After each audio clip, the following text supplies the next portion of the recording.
are you doing? Hey, hey, hey, Facebook. Hey, hey. This is your favorite Ruby girl, Karron. I am so excited to come to you tonight with this Ruby girl talk.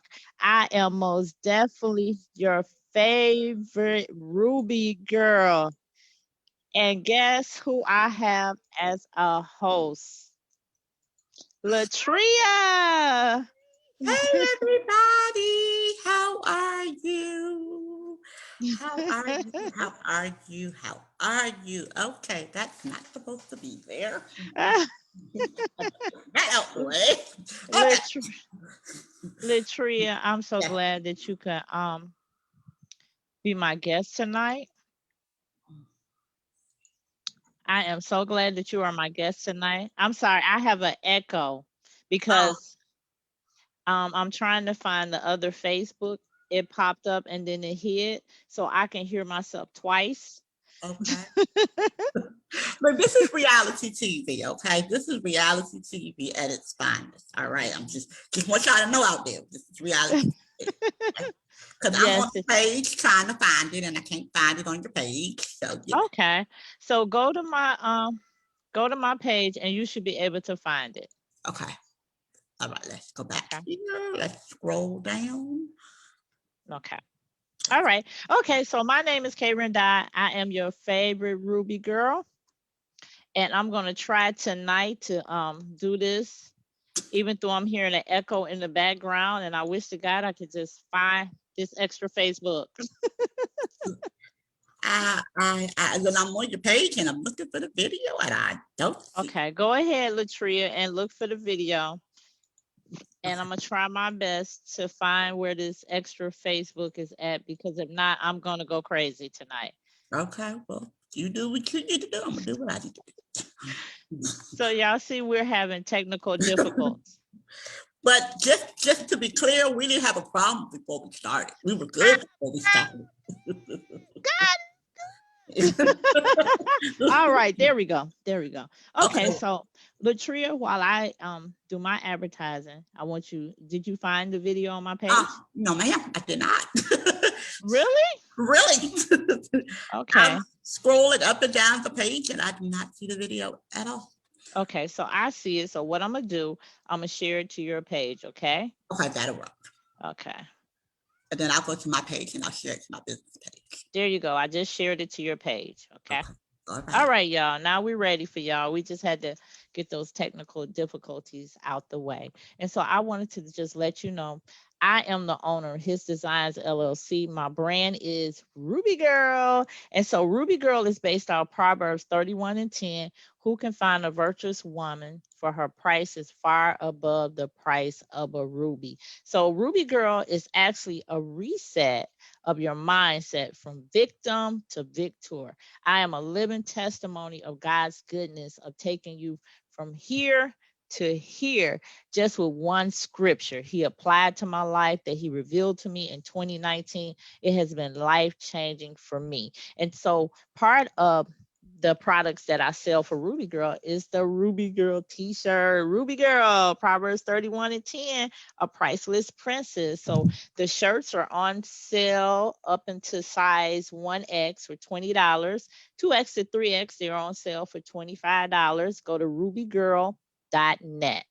Rubygirl.net to order your t-shirt, and then also get a matching bra wallet. Yes, how awesome is the bra wallet? So I've seen so many women sticking their money down here, which is unsanitary, but with this you clip it to your shirt and you make it disappear. There you go. What happened to the bra wallet? It disappeared. It's not magic. It just fits really nice within your shirt. So you can also order the bra wallet on my website. They're only $10. $10. So this is a great gift for somebody that like work in healthcare, that's in the hospital. They can clip it to their gown, their pillow, and take it with them instead of leaving their purse and valuables in the room.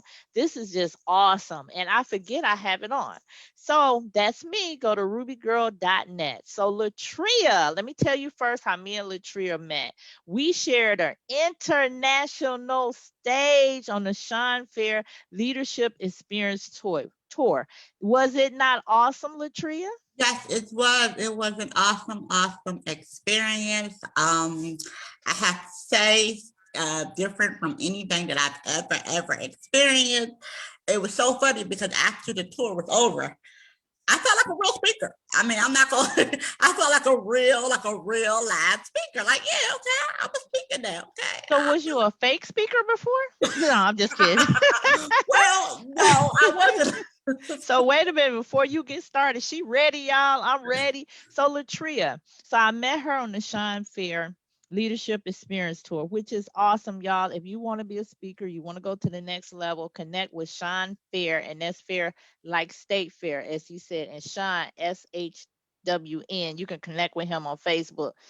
His tour was professional. Everything was fantastic. It was life changing. So when I heard her say her speech in our practice, I was just drawn to her because I understand the struggle of being different, but also knowing your value and your worth, and the world just don't see it. So I'm gonna let Latrea introduce herself.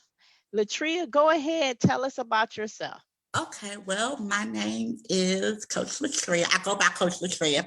My name is Coach Latrea Russ. Currently I reside in Fayetteville, North Carolina, but I'm in the process of moving from Fayetteville, North Carolina to Wilmington, North Carolina with my husband.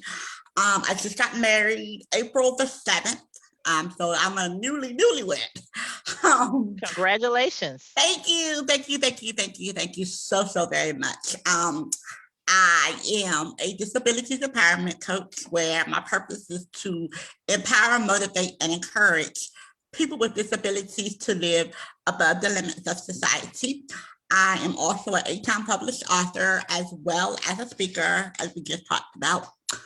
I'm a business owner, and then my company is called More Than My Disability, LLC, where we do workshops, coaching sessions with not only people with disabilities, but as well as parents of children with disabilities and parents who have disabilities and their children have disabilities.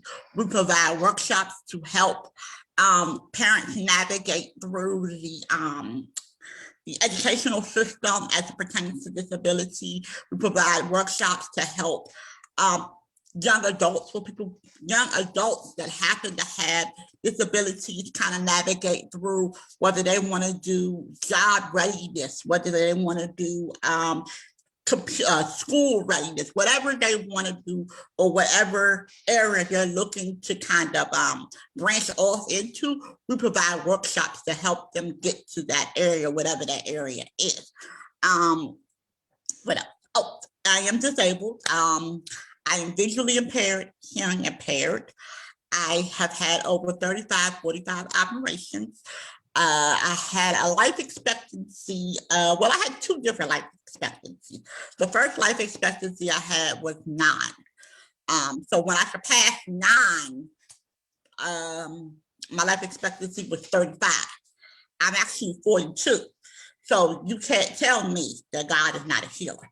You can't tell me that God is not a waymaker. You cannot tell me that God does not have people here for a reason and a purpose. And that was actually the basis of my speech in Detroit about how God uses our pain to push us to purpose, and the 3 strategies that we have to do in order to allow our pain to push us to purpose. All right, Miss Latrea. I thought you was going to go to question 1, 2, and 3. I was about to say, hold up. Oh, well, if you get me to start talking, that's what I'm saying. She's not shy, y'all. She's not shy. But I love her. I love her energy. I love her zest and zeal for life. But that's what intrigued me is what you said, your lifespan. It's funny how man can tell you, oh, you're going to be out here at 9, oh, maybe 35. But God is like laughing the whole time in heaven, like, you don't know what I can do. So I'm glad that they were wrong. I am too. I am very glad that they were wrong about the things that they said about you. So let's get started here. So tell us about your condition. It's called Pfeiffer Syndrome. Yes, ma'am. Pfeiffer Syndrome. And the challenges it created for you growing up. Pfeiffer Syndrome is a disorder It's a chromosomal disorder, meaning that it affects the chromosomes. Either it's a certain number of X chromosomes you need and a certain number of Y chromosomes you need. So when your chromosomes are off in any way, shape, or form, it's going to cause a genetic defect. I don't like the word defect because it makes you feel like something is broken. There's nothing broken over here. So I don't really like the word defect, but the medical terminology is defect. But anyway, I digress. So with Pfeiffer syndrome, it causes the bones to not fuse properly. See, when your bones are put together, they're supposed to fuse in a way that protects different parts of your body. So in my skull, the bones did not fuse properly. So I had areas in my skull where there was no bone and I had no protection. So if I were to fall, I would die instantly because I had nothing to protect my brain. Because that's basically what your skull is supposed to do. It's supposed to protect. It's supposed to be that protective covering around your brain. But there were certain areas where my skull didn't have any protective covering. So therefore, if I were to fall, I would die off impact because I didn't have anything to protect my brain. It also causes visual loss, hearing loss, visual loss, hearing loss, visual loss, hearing loss. I also have what people, I don't know if you can see it, what people would refer to as webbed fingers. Okay. That's where your fingers are kind of webbed together. Yeah. Let me see my thumb. Let's see.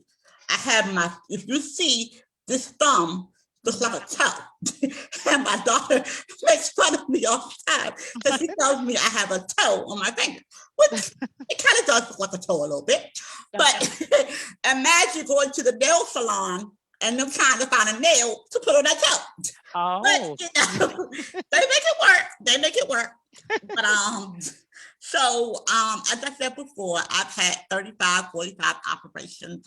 I've gone into surgery at 10 o'clock in the morning, had not come out until 2, 3 o'clock the next morning. Oh, wow. Yeah, I've gone in surgery where I've lost so much blood that they didn't think I was going to make it. I've gone into surgeries where I've had to have 3 and 4 blood transfusions. I've had bone taken from different parts of my body to kind of build me up a skull to help to cover the areas where there was no bone. I've had plates in my head. I've had, you name it, I think I done had it. Oh, wow. That's a lot. That's a lot. To But God be the glory, though. But to yeah. God be the glory to be able to sit here and talk about it the way that I talk about it, to be able to sit here and be so lighthearted about it, because people often look at me and say,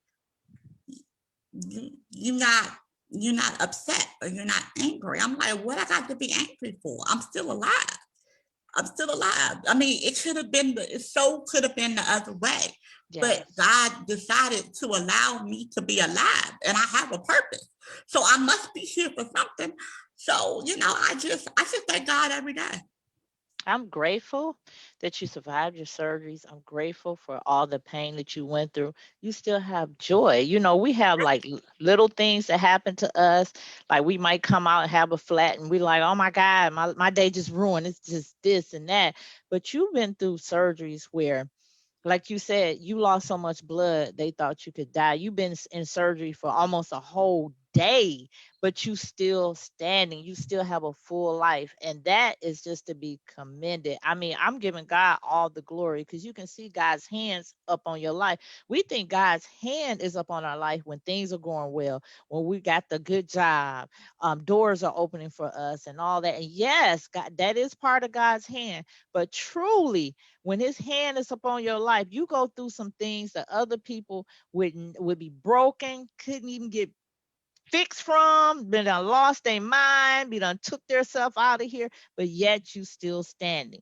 So briefly share some of the highlights of your leadership experience speech. I love the way you even started. Definitely you got to start with that. So tell us about Start with, what the classmates said. You told us about your parents, and then ended with the greatest part of all this that you went through. Okay, well, I think I was in the ninth grade, and yeah, I was in the ninth grade English class, and I had a young lady look at me. Well, actually, like I said, she turned around and looked at me, and she said, "I don't mean no harm." Now, like I said in the speech, usually when somebody say, "I don't mean no harm," there's typically gonna be some harm followed behind that comment. Just saying. So she turns to me and she says, "I don't mean no harm, but if I had a child that looked like you, I would throw it in the trash can." Now, immediately, when somebody says something like that to you, it takes you back because you're like, whoa, that was harsh. Like that was harsh. But for me, in my mind, I'm like, well, maybe she wasn't talking to me. So I'm turning around and because I'm thinking perhaps she's talking to somebody behind me. But even if she was talking to somebody behind me, that's still kind of harsh to say. But when it hit me like a ton of bricks. Like, do I look that bad that you would throw me in the trash can? Like, who says that to somebody? Like, who raised you to say such a thing like that to somebody? And I would say that forever changed the trajectory of my life. I mean, I think we all have moments in our life where somebody says something or somebody does something that changes kind of the trajectory of my life. If I had to pick one event in my life, that would be the event. It changed how I felt about myself, what I thought about myself, how I looked at myself, everything. And I carried that with me for so long. It impacted my relationships. It impacted my life. It just impacted my life on a whole. And it's so crazy. I didn't realize how much it impacted my life until I got to a certain age.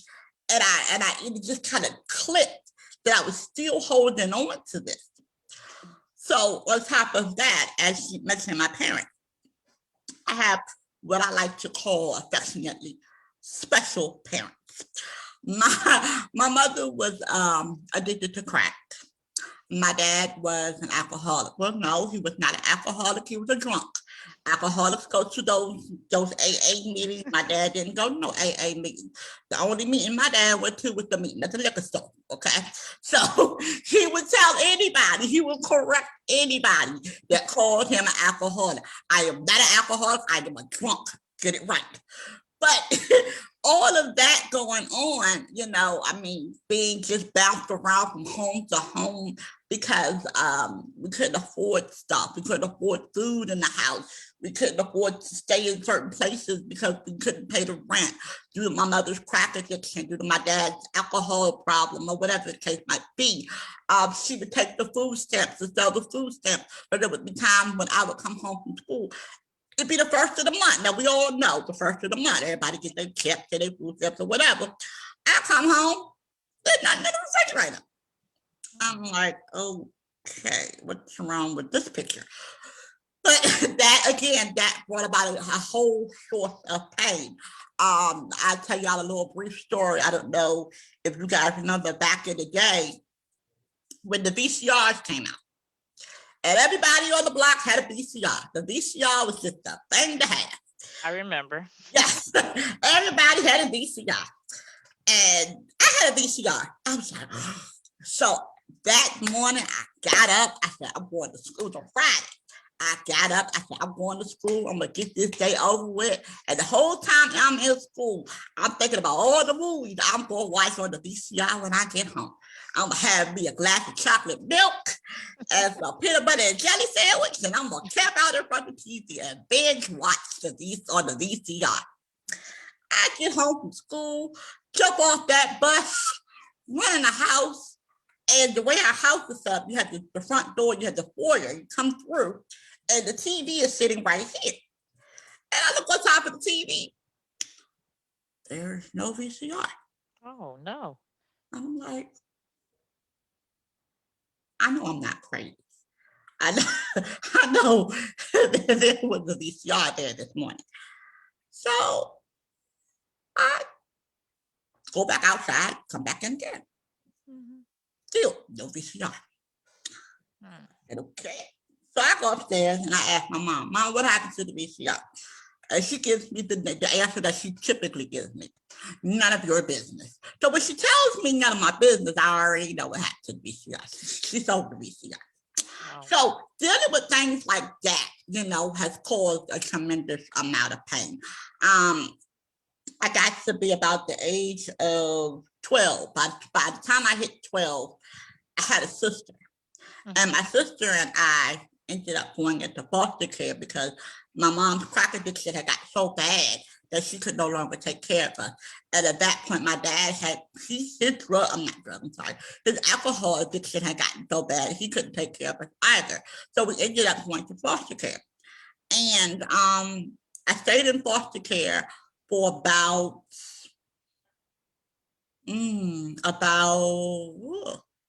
let's see, 12, 13, 14, 15, 16, about 6 years, where I bounced around from home to home to home to home. And the reason that I bounced around to so many different homes is because the foster care system is not kind to children with disabilities. They don't necessarily, we have those parents. Now, I can say this, now it's better. But when I was in foster care, it wasn't a good place to be. Because a lot of times the parents didn't understand disabilities.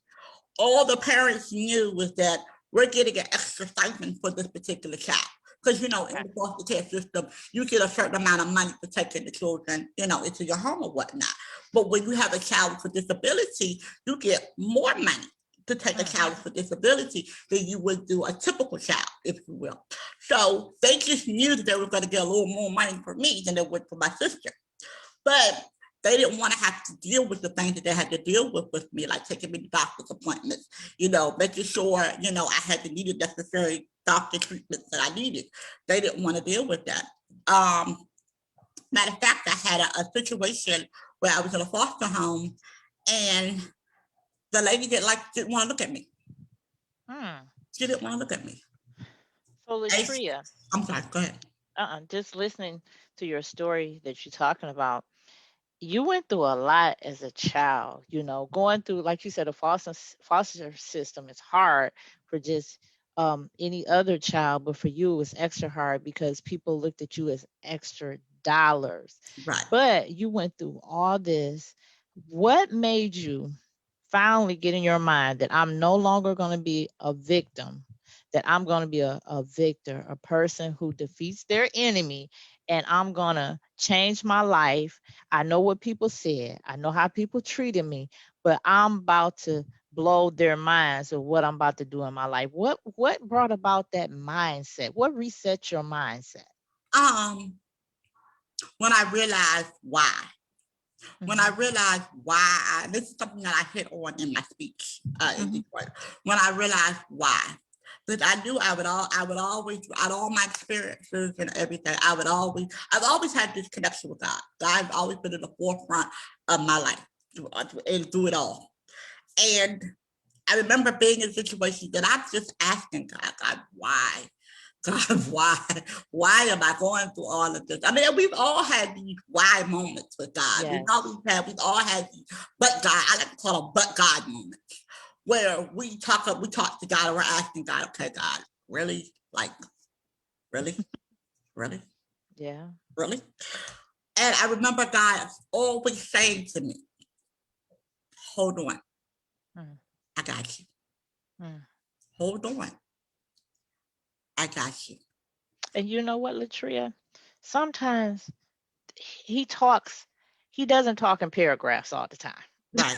God just give us simple words that impact our lives so deep. He can give you a no, and you be like, oh my God, that no changed my life. You be like, right. Lord, is this sickness unto death? No. And you just feel it all in your soul, right. Bringing life to you. He don't have to bring out all them long sentences. And he just told you to hold on. Because I know one of the things that you told me was while you were in foster care, your sister was molested, and you said you had the feeling like you had always been her protector, and you felt like you couldn't protect her. So you had that on your mind. You had the fact of your parents, how their situation. Then you had what your classmate has said to you. That was a lot. You could have accepted the identity of just being a victim, just like, woe is me, this has happened to me, I want your pity. But you still overcame every obstacle, and you became an 8-time published author. Tell us a little bit about that. Yes, I became an 8-time published author. I have published 8 books. Three of the excuse me, 3 of the 8 books were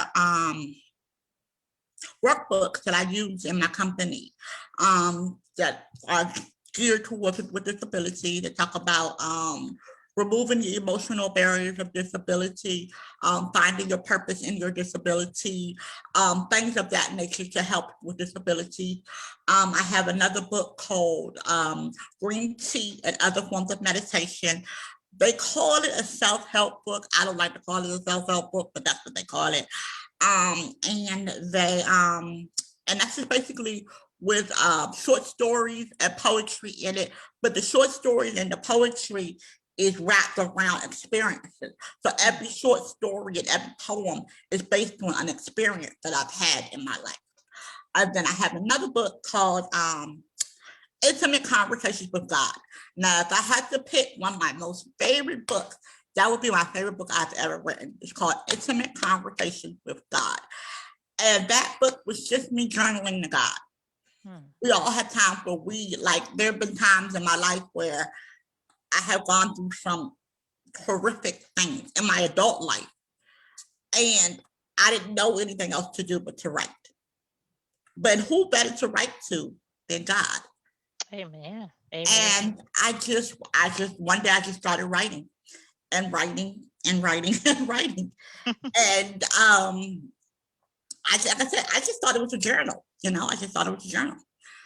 And with that being said, I just thought it was a journal. And it took me about 3-4 years to write. And then one day God said to me, okay, so we're gonna publish this now. I'm like, God, really? We don't gotta do that. We don't we don't have to do that. It's okay. But he showed me and he revealed to me that the prayers that I prayed in that book were not for me. This is a common thing that I'm hearing from you, that what you're went through was not just for you. I mean, we look at everything, we take things so personal. Like you said, God, why? Why me? Why I'm going through this? It's not personal with God. It's about his agenda. It's about getting souls saved. Period. If anybody ever, what's my purpose in life? What does God want from me? This is so simple. Souls saved. Period. That's it. No comma. That's it. And so God has used the things that you have went through in your life for you to author 8 books. Like you said, your prayer journal came from the time when you was in your first marriage and things were getting bad, and personal experiences in your life. And journaling is good. And you just think you writing down stuff, and God just like, no, baby, you're gonna share that. So you probably thinking like, if I known that, I wouldn't have wrote this. I wouldn't have put this in that's that. kind of how it was. Lord, if I had known this was gonna be published, man, I would have wrote. So one thing both me and you know is God will have you spill your tea. He will have you not only spill your tea to somebody, but reveal it, the whole thing. The whole thing. Right. So with God, just like Jesus was put up on the cross for a display, Jesus wasn't on a little short platform. He was put up on a cross. That's how sometimes our life is. Our pain is not personal if we hold it in. When you start sharing your pain and sharing your victory, you can help somebody else become an overcomer. So what is a disability coach? Okay. Tell us right quick. Okay, so a disability empowerment coach is just what I said. It's just a coach that is actually new. I'm the first one. A disability empowerment coach is just a coach that empowers people with disabilities. I talk to people with disabilities because I'm a person with a disability, and I can relate to them on multiple levels. And I talk to them, and I help them, and I coach them through whatever they're going through. Like I said, I have a program for those that are looking to find a job, that might have difficulty finding a job. I have a program for those that are dealing with self-esteem. I have a program for those that are dealing with finding their purpose. So I have a lot of different workshops and things that I do. I also go into companies as well and talk to companies about how they can better make their jobs accessible for people with disabilities.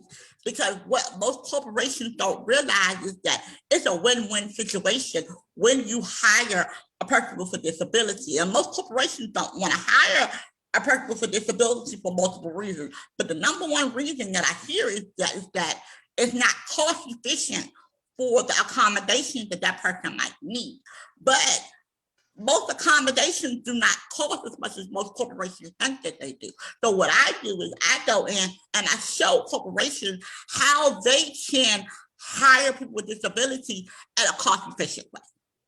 That's great. That is you're like an advocate for those that have disability. And I love it. But you can only stand up for people because you have fallen yourself. You've been through some stuff yourself. So you can connect with people. You already know ahead of time, look, I know what happens in the work, in corporate world when it comes to people with disabilities. They don't always want to take a chance on them. But I'm going to tell you why you should take a chance on me. And I love it. You're like the Moses of people with disability. You're leading them to God's promise. You know, you taking some things from people, but you like, look, God has promised us this and we're going to make it. We're going to make this happen. So I love everything that you're doing. I really do. Your story is amazing. You have inspired me because I'm like, it's a lot of things that I want to do, but sometimes, you know, like you always say you're disabled or have a disability, which I don't think you do.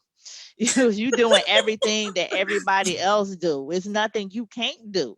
So sometimes we put our own limitations, our own disabilities in ourselves. You could be a normal function person, but you can be disabled by the things in your mind. Your mind will put blocks and tell you, you can't achieve this, don't go for this, you're going to fail. But this is what I love about you. You don't have that block.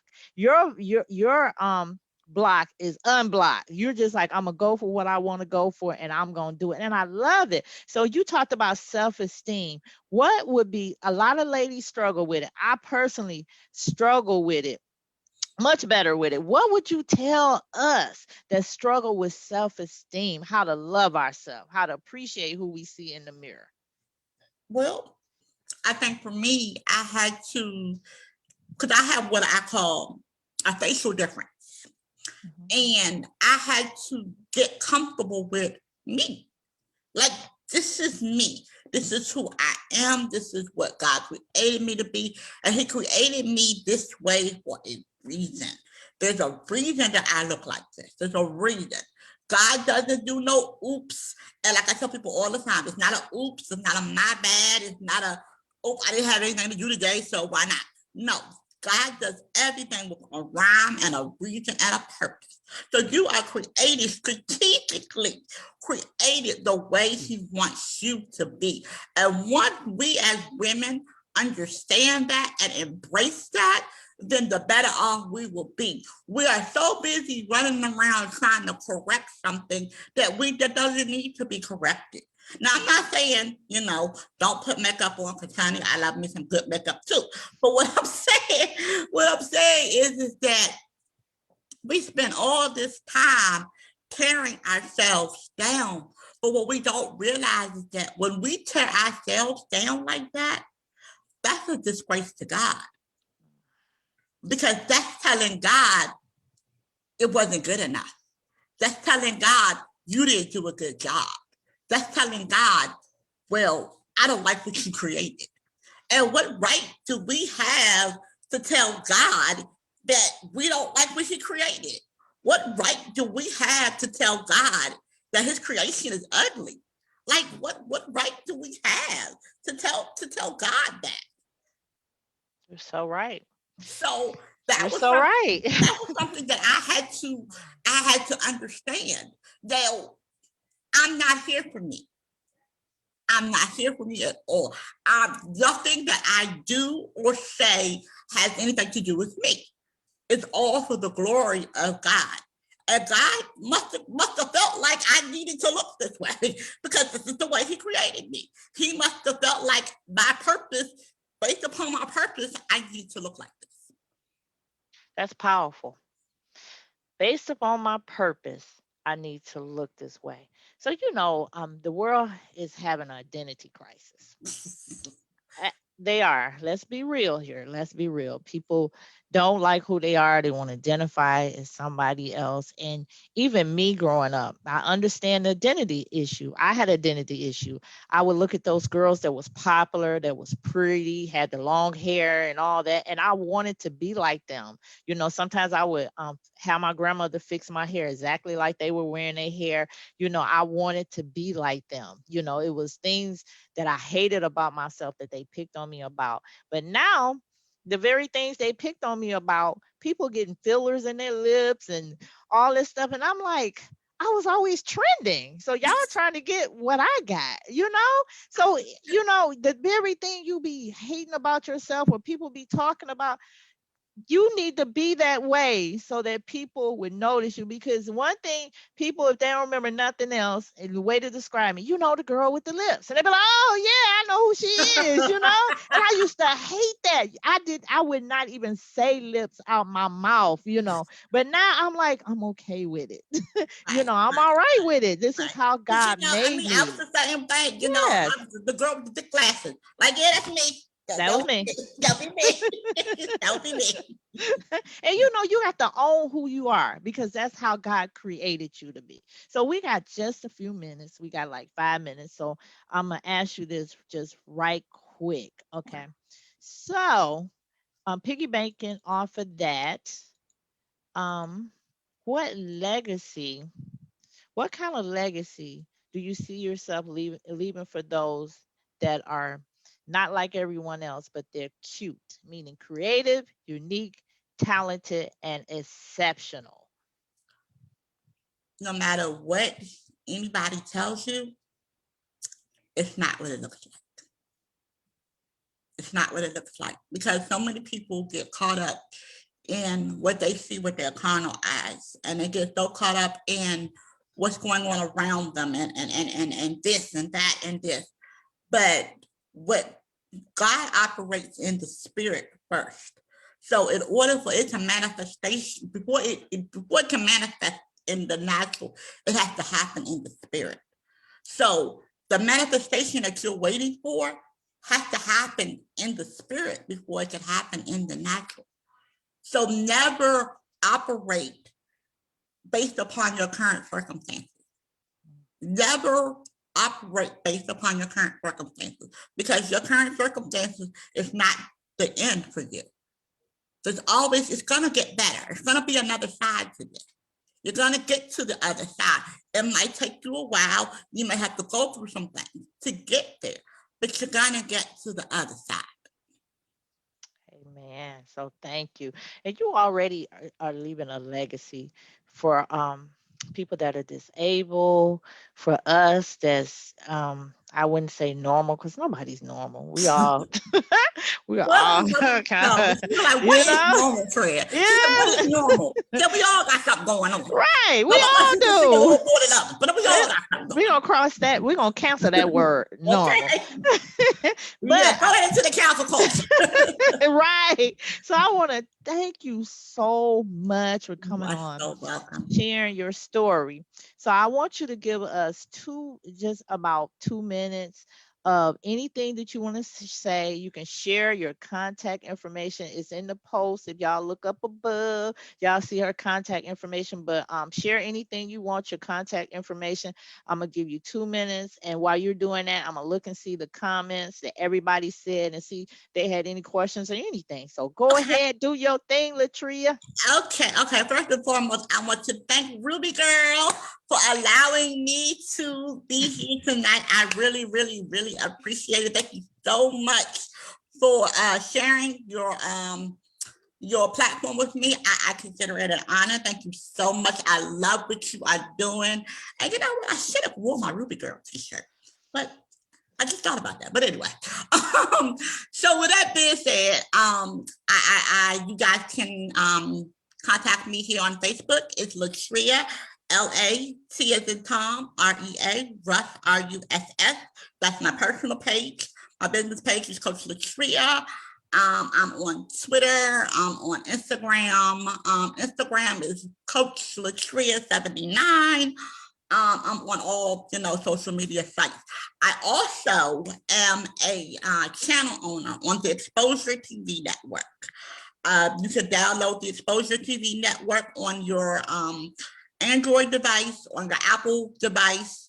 You can also download the app onto your Amazon Fire Stick, Apple TV, and your Google, I believe. And what Exposure is a free network. I have a channel on the Exposure Network. It's called Disability Insider. I also have a show on the channel called Uniquely Designed. Uniquely Designed is in its 4th season. So be sure to check it out. If you would like more information, you can hit me up in my inbox and I will give you more information.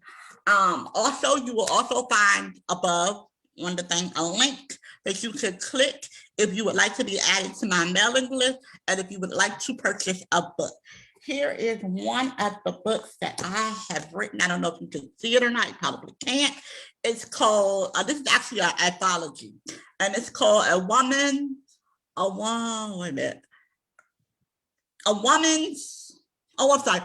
Journey to Embracing Change in Pursuit of Purpose. I was in this anthology last year. Now, you can order this off of Amazon as well as my other books. But you can order it from me. If you order it from me, you get an autographed signed copy, as well as a calendar and a bookmark. So, and that's with any of my books. You can either order them from me and get some extra goodies, or you can order them off of Amazon. Great. So y'all support her. The links are in the posting section up above. So, click on the link, just support her, connect with her, at least go to Facebook and become her friend. She's friendly, y'all. I am friendly now. She's always looking for more friends, I am. Can't have too many friends. Hey, so I'm going to close out. I want to thank you once again, Latrea, for taking the opportunity to step out on faith, and also for being a part of the leadership tour. I would have never met you. We would have never connected. I was drawn to you. Aww. I just was. Just your story. I look forward to seeing you when we had our rehearsals. I'm like, where Latrea at? You pop in sometimes, then pop out. But I had the opportunity to personally meet you, and I would tell you, Facebook, she is a funny, engaging person. She kind of stays to herself, but you have to go and get in her space, but she'll welcome you. And she speaks powerfully. She's a speaker. She's an 8-time author. She says she has her own TV show. She's a mother. She's a newlywed. She owns her own business. I could just go down the list. So we have no excuses. So let me tell you some of the comments that you got. A few ladies said hello.